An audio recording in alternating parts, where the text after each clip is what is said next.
Hey everyone, I learned this cool trick you can do with your hands to turn them into a chicken. How this all started was when I was younger and I was in middle school.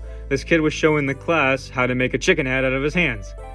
I thought this was really cool and creative, so this skill has stuck with me all up until now. And so I thought I'd share with other people and spread its creative gesture. You can make this chicken head to make someone's day or make them laugh, or if you're bored, you just make a chicken head. First you want to put your pinkies together like this, right, like this.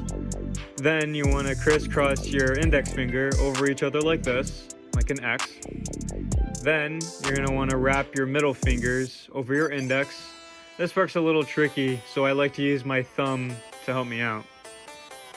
Then you'll finally want to put your pointer fingers under your middle and index fingers, making a triangle like this.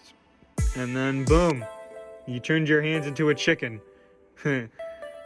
Thank you for watching this video, and I hope you guys like learning this trick.